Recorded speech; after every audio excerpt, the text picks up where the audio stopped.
Bonjour, je m'appelle Benjamin Lacombe, je suis auteur et illustrateur en livres illustrés. Je viens présenter L'ombre du golem, un livre écrit par Eliette Abékassi et que j'ai eu le plaisir d'illustrer pour les éditions Flammarion.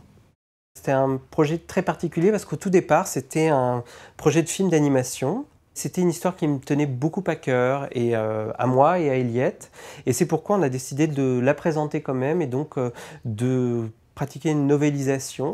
C'était très intéressant en tout cas de revenir sur cette histoire et de pouvoir la proposer dans un format qu'on maîtrise bien mieux, Eliette et moi, à savoir le livre.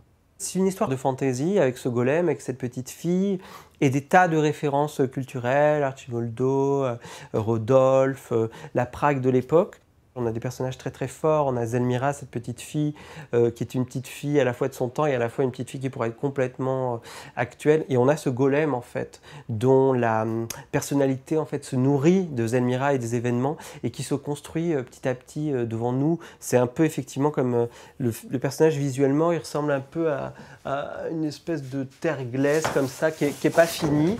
Et c'est vraiment ça en fait, c'est un personnage qui est pas tout à fait fini aussi psychologiquement et qui petit à petit devient une personne en fait devant nous.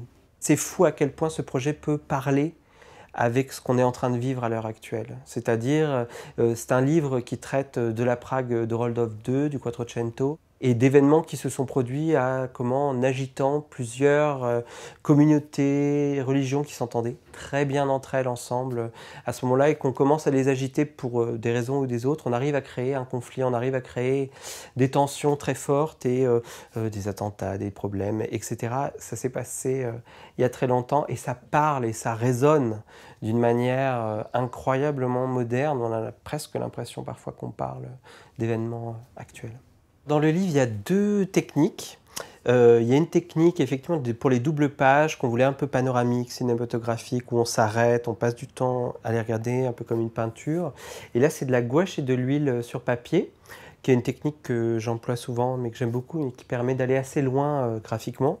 On a les couches qui viennent petit à petit, puis qui font monter. Et donc là, il y a toutes les petites sous-couches, là, le petit crème, le petit orangé, le bleu, qui montent pour petit à petit donner une ambiance.